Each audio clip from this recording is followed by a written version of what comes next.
Hey, what's up, everybody? It's Brian Jester, co-founder here at Occupy Fantasy, and we're back with some more PGA DFS picks and lineup advice for both FanDuel and DraftKings for a major, the Masters, down in Augusta, Georgia.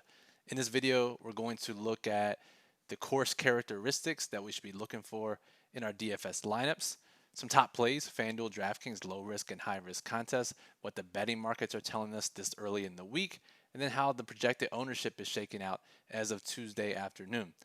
Before we get started, though, go ahead and click that subscribe button below. That way you get access to all of our videos here on YouTube as soon as they're released.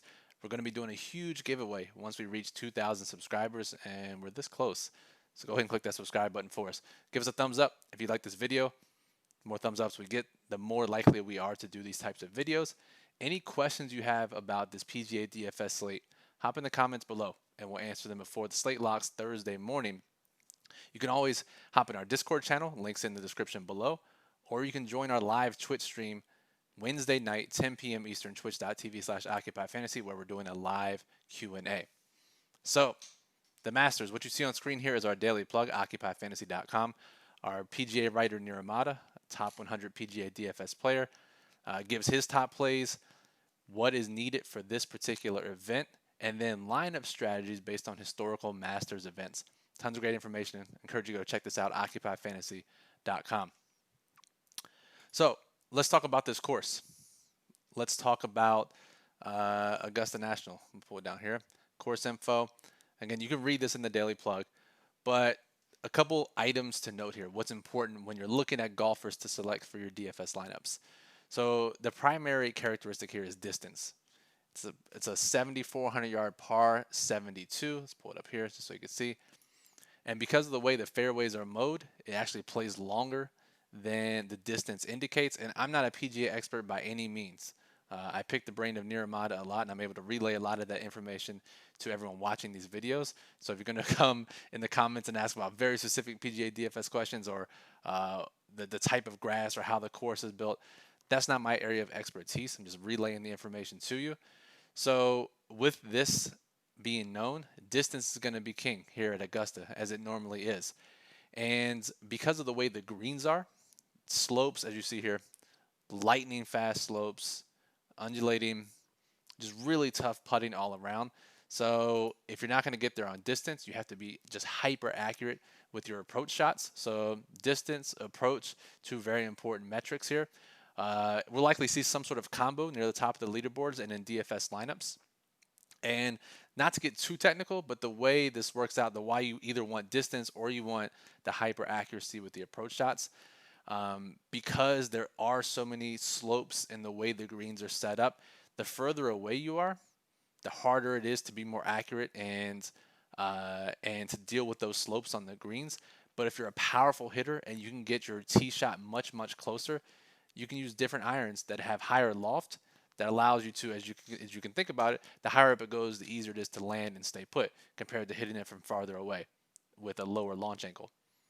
So again, not to get too technical, but that's what we're looking for here. If you're not going to crush it down the fairway, you have to be someone who is just incredibly accurate with their irons and their approach shots. So just keep that in mind as you're looking at the PGA stats on PGA's website or whatever site you use for PGA Tour statistics. Those are the important metrics that we're using, especially when we incorporate them into our Occupy model.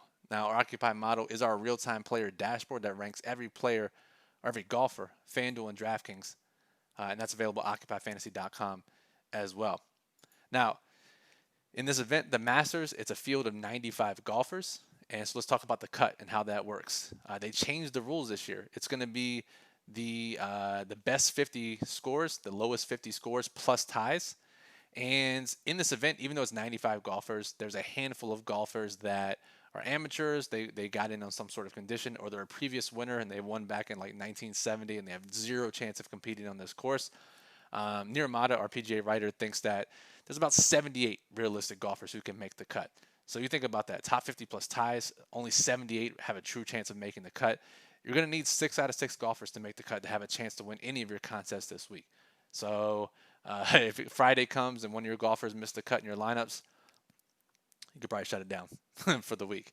And as a result, because we have so many few golfers that can make the cut, you see condensed ownership in all contest types. So if it was 150 golfers, obviously ownership is more spread out, and we don't see that concentration on various guys.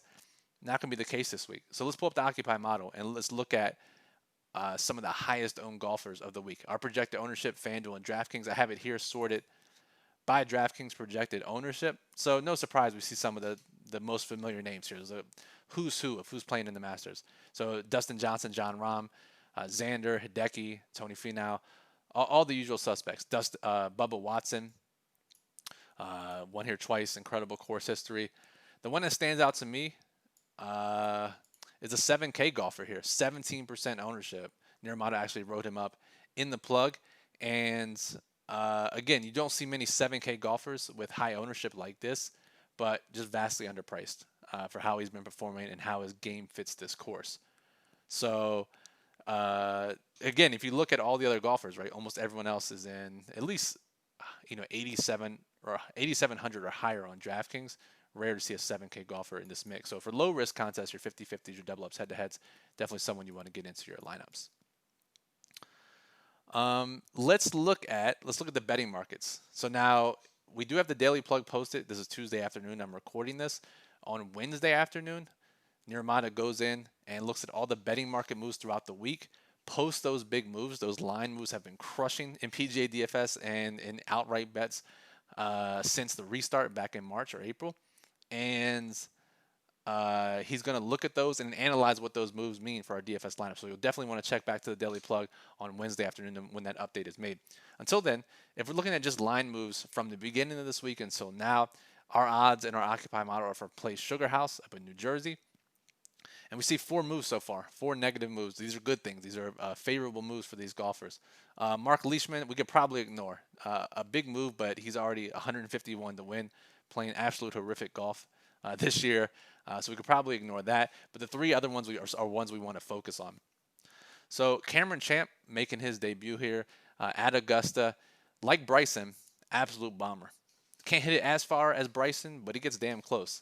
And if we think that Bryson is going to be able to overpower this course, if you just read any previews, the discussion is whether or not Bryson's driver and his driving distance can overcome some of the other obstacles in his game.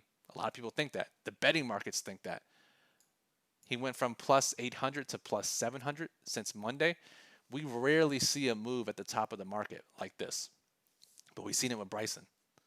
And it's kind of crazy with all the golfers in this field and how short his odds already are. The fact that we've seen him move is pretty amazing.